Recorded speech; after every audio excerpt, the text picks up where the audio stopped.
Olá, minha gente querida de todo o Brasil, estamos aqui para mais um tema.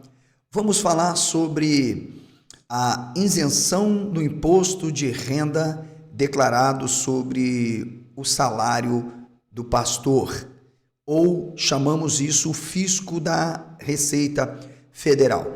Este tema tem dado pano para manga no Brasil, principalmente pelo fato de percebermos o enriquecimento avassalador dos líderes evangélicos. O que se percebe claramente é que estes pastores, líderes de grandes igrejas, não recolhem apenas as ditas prebendas, que é um valor específico pago e não um montante exacerbado para apenas manter a atividade do que seria uma vocação, um ofício religioso, sacerdotal. Mas se percebe que há mais do que uma prebenda. Há, evidentemente, um valor exorbitante pago como prestação de serviço pela atividade do sacerdócio, seja pastor, padre, bispo, apóstolo de qualquer segmento, ou seja, na ordem religiosa. Mais do que a prebenda, há, de fato, um salário, principalmente quando o líder religioso, ele é o que se chama presidente da organização, não apenas presidente, mas, sobretudo, vitalício, que é aquele que administra sob o CNPJ, junto com uma diretoria e um conselho fiscal. A diretoria é composta por secretário, primeiro e segundo tesoureiro e conselheiros fiscais que trabalham numa espécie de auditoria externas. Portanto, fica muito evidente que este assunto ele é polêmico e muitas vezes se percebe um contorcionismo para associá-lo ao descumprimento do Estado em detrimento daquilo que está na Constituição em relação à imunidade tributária, que, a meu ver, para mim, no âmbito da Constituinte, já iniciou inconstitucional, ferindo o princípio da isonomia, onde todos são iguais perante a lei, sem distinção de qualquer natureza. Meu nome é José Alessandro Neves, eu sou bacharel em Teologia, pós-graduado em Direitos Humanos, pós-graduado em Ciências Políticas, cursando Direito, estou mestrando em Filosofia. Sou escritor desses livros que vocês estão vendo aqui, alguns artigos, outros livros em andamento para produção. Neste canal, o meu foco é refletir sobre fatos sociais que advêm da religião, do judiciário e bem como da política. E, portanto, fique à vontade para deixar aqui o seu comentário. Se você é operador do direito, se você é um cientista político, economista ou mesmo um teólogo, respeitosamente, deixe o seu comentário, pode fazer aqui as suas críticas e ponderações sobre os pontos que estarei falando, até porque, no que diz respeito ao direito, sobretudo até tributário, eu ainda estou em processo de formação e ainda há muita coisa para aprender. Então vem comigo, o teu like é muito importante, o seu comentário, se você gostar deste conteúdo, de fato, para me ajudar a combater o culto à ignorância e desobstruir, esse mundo de contradição que nós temos visto por parte dos evangélicos, que são massa de manobra dos pastores, usando o argumento de que trata-se de uma perseguição contra a religião. E não é. Então vem comigo, eu não irei soltar a vinheta para tratar deste assunto. No primeiro momento, vamos entender o que está acontecendo. Tudo bem? Em 2022, por decorrência da sua pré-candidatura à reeleição, o então ex-presidente da República, Jair Messias Bolsonaro, ele propõe uma isenção de imposto a pastores. Ok? Isso foi firmado pelo Bolsonaro. Tudo bem? Foi uma medida lá em julho que determinava que valores recebidos por líderes religiosos não seriam considerados salários. Agora preste sua atenção.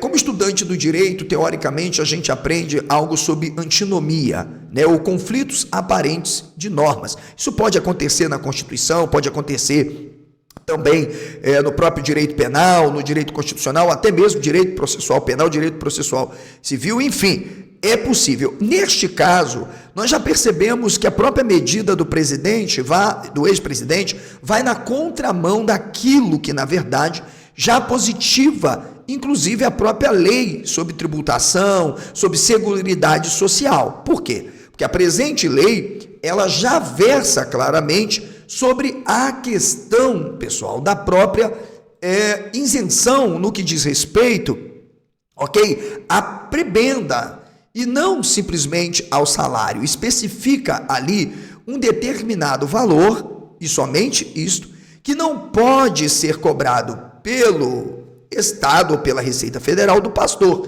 Agora, nós não estamos falando aqui, pessoal, de uma cobrança sobre uma espécie de 2 mil, 3 mil reais. Nós estamos falando daquilo que supera, porque a atividade, ela é típica funcional, vocacional, religiosa, entende? Tanto que quando se tira prebenda, esse líder religioso, ele nem tem o CBO, ele passa a ter o CBO quando ele, na verdade, já tem um salário especificado, entende? Ele já contribui de forma direta, alguns até com carteiras assinadas pela ordem religiosa, tá? Como algumas igrejas têm, e, portanto, chegam a 10, 20, 30 salários mínimos. Veja, o pastor evangélico Silas Malafaia, ele já confessou publicamente que na igreja dele, que na verdade é uma organização política travestida de religiosa, né, um puxadinho de agência de miliciano, de tudo é um pouco, né, barracão do samba, comitê eleitoral, que só por esses adjetivos já deveria perder justamente a imunidade tributária por desvio da função econômica e social. Mas tudo bem, não vou tratar disso aqui. O próprio pastor Silas Malafaia já confessou que o salário pago pela igreja aos pastores vai de 3 mil a 20 mil reais. Pergunto para você, é possível falarmos em uma prebenda de 20 mil reais? Tá de brincadeira. Quando você olha para a lei de seguridade social, a lei tributária, você percebe que admitir isso é uma ofensa, é uma tapa na cara do povo brasileiro, do trabalhador de bem, né, que inclusive ganhando aí acima de R$ 2.800 declarados, né, inclusive com as deduções que tem tirada, ainda assim é um tapa na cara do trabalhador. Então a gente precisa explicar algumas coisas. É por isso que esse crápula chamado Malafaia esboça esse sorriso na cara. Essas pessoas, na verdade, elas não odeiam o Lula, só não querem o Lula porque, na verdade, a mamata acabou.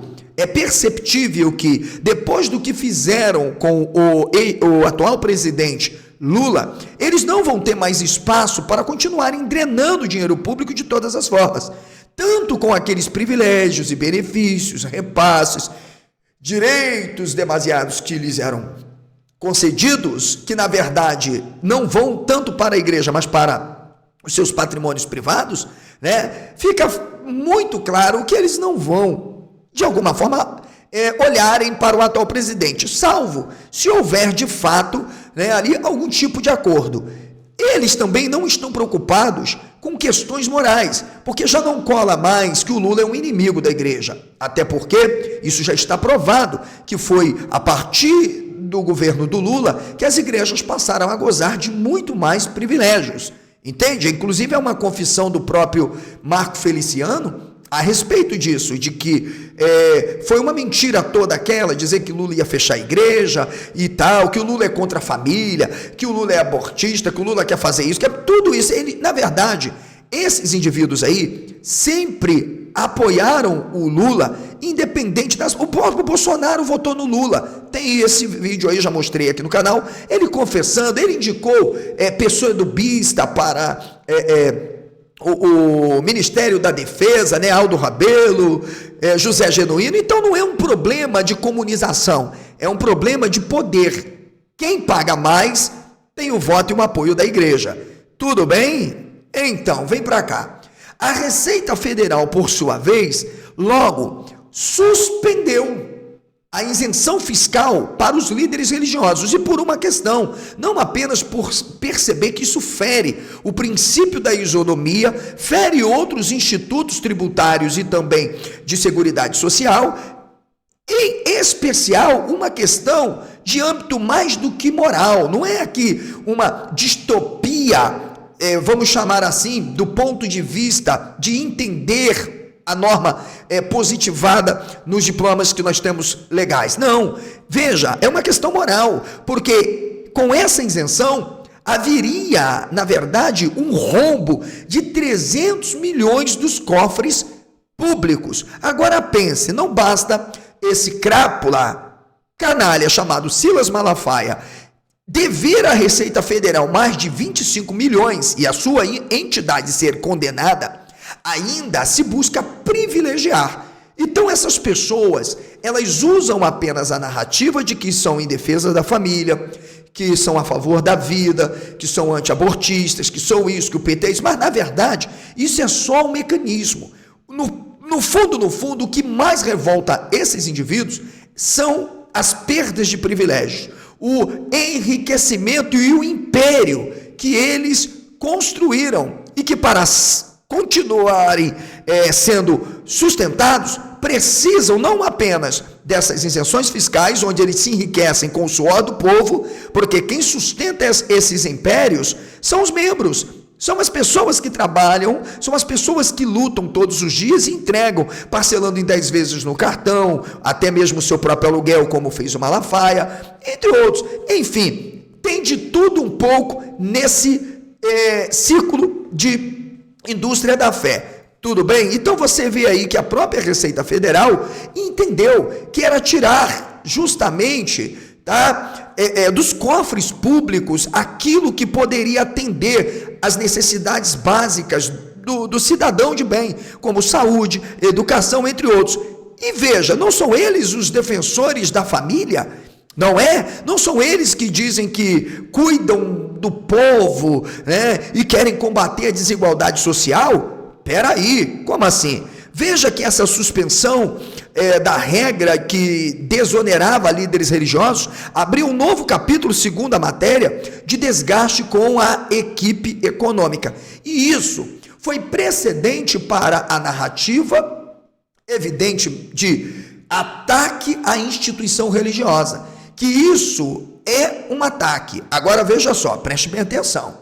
Nós não estamos falando aqui de prebenda, porque nem se pode falar, porque a prebenda não pode ser, não pode haver fisco de prebenda, não pode haver cobrança de isenção de imposto, desde que não passe. A prebenda é uma ajuda de custo, eu vou aqui usar um termo mais comum, vamos sair do juridiquês, né, do politiquês. A prebenda nada mais é do que uma ajuda de custo para que aquele indivíduo que diz que vai de graça entregar o que de graça recebeu, né, possa manter essa atividade. E é um recurso suficiente para se manter, não como nós temos visto. Vou dar um exemplo. A igreja metodista da minha cidade, o pastor ganha 10 salários mínimos. Aliás, quase todas as igrejas presbiterianas de 7 a 10 salários mínimos. Você conhece alguma igreja onde o pastor tem carteira assinada e ganha acima disso? Agora imagina, você trabalhando, ganhando, seja você um trabalhador da construção civil, seja você de outro setor, metalúrgico, você tem que pagar imposto. Mas o cidadão que vive da fé das pessoas, que fez um cursinho de teologia, que ensina ali sobre mitos, né? Cobra falante, jumento falante, machado flutuante e coisas do tipo, sim, esse indivíduo, ele não quer pagar imposto. Ele se sente no direito, porque em nome de Jesus, amém, ele estaria cumprindo uma missão. E a sua atividade tem de fato um papel importante e relevante social. Deu para você entender? Ou seja, bestializar pessoas e submetê-las a um obscurantismo, inclusive fazê-las acreditarem mais em milagres que não acontecem do que na ciência, que tem mudado a vida de tantos seres humanos na história. Então, este é um dos primeiros casos que nós temos que ver. E é por isso que em eventos como este, que você está vendo aí, Há uma certa tristeza ao mesmo tempo, porque eles viram descendo ralo abaixo justamente um projeto de fortalecimento de poder econômico. E aqui está um problema, porque os pastores já têm o poder religioso, que é um mecanismo utilizado por eles, né? Um mecanismo utilizado por eles para coagirem os fiéis a terem que aceitar aquilo que eles querem e, inclusive, votarem no candidato que eles assim o quiserem. Isso é explícito. Eu entrevistei um grande jurista brasileiro, pastor evangélico, com uma obra publicada que eu tenho aqui. Já mostrei para vocês, que é o Valmir Nascimento. Vou pegar a obra aqui até para mostrar para vocês. Valmir Nascimento é uma obra publicada pela CPAD, Entre a Fé e a Política. O vídeo com a minha entrevista com ele está aqui, em que é perceptível, minha gente, tá? Do ponto de vista do que nós estamos vendo, que inclusive isso só fortalece o poder dos pastores, também não é só economicamente, mas religiosamente, porque fica mais fácil comprar fiéis, usar como cabos eleitorais, entende? Dividir a fatia do bolo do fundo partidário que entra nos cofres da igreja direto ou indiretamente por meio de dízimos distribuídos em agências bancárias. Ou vocês acham que o José aqui não viveu nesse meio e não sabe como funciona? Então, pelo contrário, eu estou aqui para denunciar, para tirar a venda dos seus olhos, que acha que isso é uma perseguição à religião, sobretudo evangélica. Não, isso aqui é uma perseguição aos charlatães, canalhas, picaretas que exploram a fé e, inclusive, quando com garantias e privilégios, ainda assim não cumprem com seus deveres, como é o caso do picareta chamado Silas Malafaia, não é verdade? Silão, hein? Que deve 25 milhões. Então, primeiro ponto que nós já vimos aqui é que, mesmo tomando a própria Constituição, fica muito evidente, senhores, que isto fere o princípio da isonomia. Os pastores não podem, a prebenda, tudo bem, 2.500, 3.000 reais, prebenda, uma ajuda de custo, o pastor tem que trabalhar. Bem, vamos falar de algo moral aqui, até indo para um outro campo. Eles dizem que devem seguir o que Jesus ensinou, mas Jesus ensinou, inclusive, trabalhar. Jesus disse, olha, o que de graça recebeste, de graça dai. Ué, mas espera aí, como assim? Hein? Eu acho que o mínimo que um pastor evangélico deveria ter para manter a sua atividade, se ele não consegue conciliar o seu trabalho diário com isso, é uma ajuda de custo, é uma prebenda. Segundo, se possível, trabalhar, para que não seja pesado aos seus irmãos. Esse texto não pode.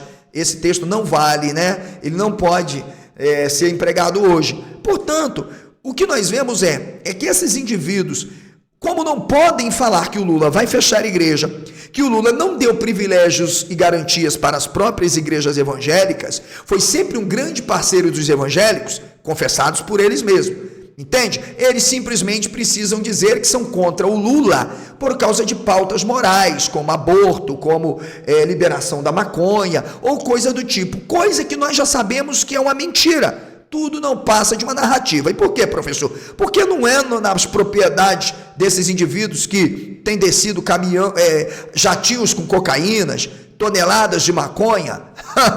Bem, não é do umbandista, não é do ateu, do agnóstico. Esses casos, como eu tenho um vídeo aqui que eu vou deixar na descrição, tem acontecido entre os pastores evangélicos, entende? Não são os mesmos que dizem que são contra a liberação da maconha, mas muitas vezes lavam dinheiro para o narcotráfico? Estão entendendo?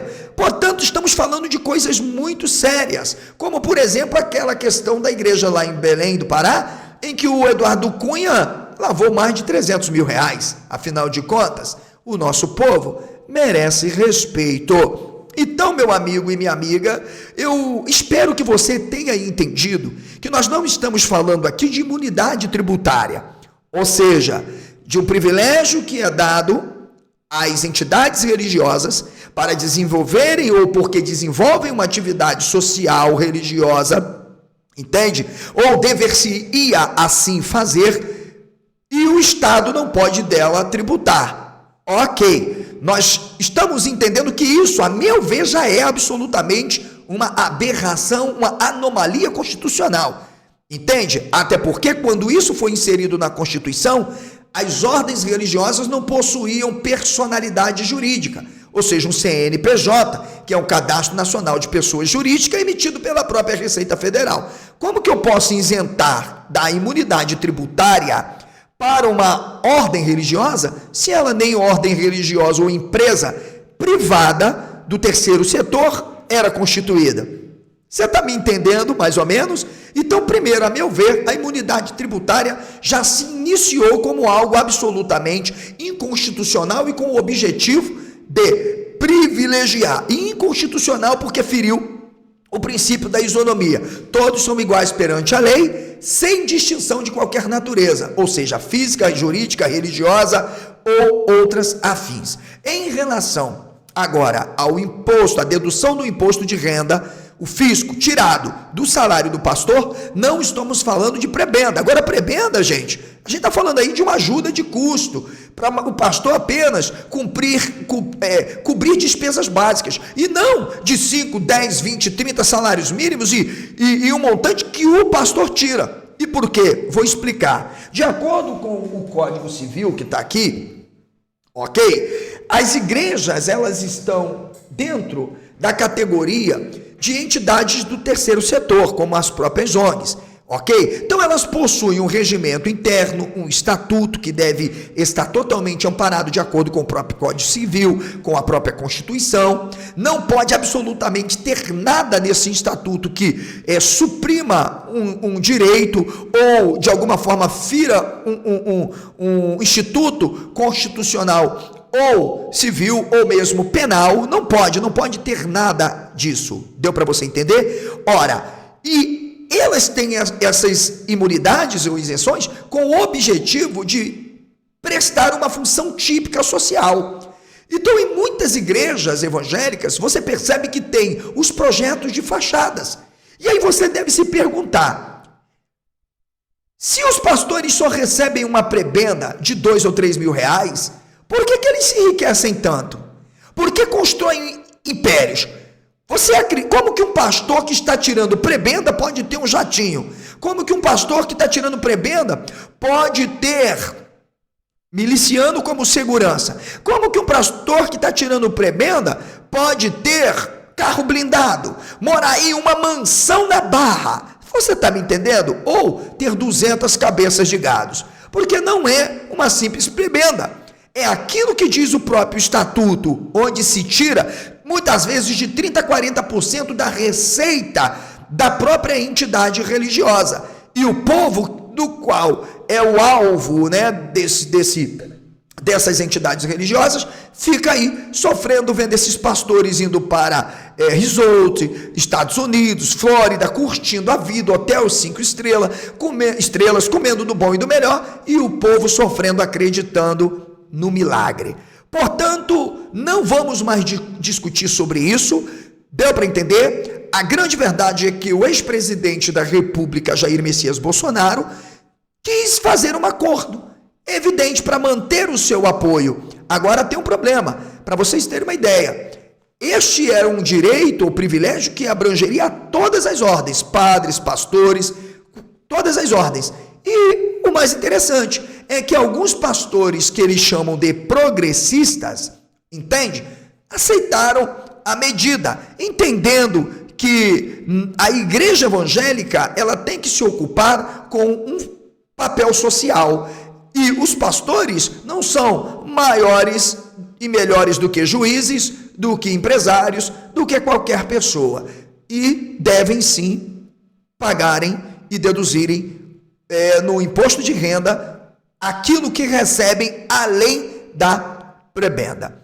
Tudo bem? Espero que você tenha gostado deste vídeo. Se você realmente gostou deste vídeo, eu tenho um conselho para você. Nós temos aí vários vídeos que estão em uma playlist e você pode me ajudar copiando os links destes vídeos e jogando aí na sua rede social, no Facebook, no Instagram. Pode fazer pequenos cortes dos meus vídeos, publicar nos seus aplicativos, ok? Das redes sociais. Você também pode me ajudar é claro, enviando uma singela contribuição via Pix, como está aí na descrição do meu próprio canal, na template, ou agora aqui, ó, aparecendo para você. Ou você pode, neste vídeo, enviar um valeu demais. Professor, o que é um valeu demais? É um cifrãozinho que tem aí. Se você achar que esse conteúdo é relevante, que eu preciso continuar este trabalho levando luz, sobriedade, de forma honesta e sempre muito bem fundamentada juridicamente, politicamente sobre estes assuntos, eu conto com o teu apoio, a sua singela contribuição. Não te prometo sair do aluguel e largar a tua sogra, mas uma coisa é certa, ter uma mente diferente você vai ter. Você também poderá adquirir os meus livros. É um pacote super especial, você comprando comigo. Se for inscrito, não membros, mas inscrito, você vai pagar R$ 370 com frete e ganhará 2 esboços exclusivos meus para você ajudar pessoas a não serem vítimas de pastores. Você também, sendo membro, vai pagar 350, R$ 20 a menos do que um inscrito e mais o frete e ganhará de brinde 3 esboços meus para me ajudar nesta missão. Tudo bem? Então eu vou ficando por aqui. Espero que você tenha gostado deste vídeo. Marque aquele pastor que diz que ele não deve pagar imposto, porque isso é um direito constitucional ou privilégio. Não, não e não. A imunidade tributária, em alguns aspectos, sim, garante toda a ordem religiosa, sim, não pagar impostos sobre aquilo que arrecadam. Mas pastores, inclusive, possuem até CBO. Se eu pago imposto, estou lutando para manter uma empresa aberta, sobrevivendo neste país, nenhum pastor é melhor do que eu. Fui.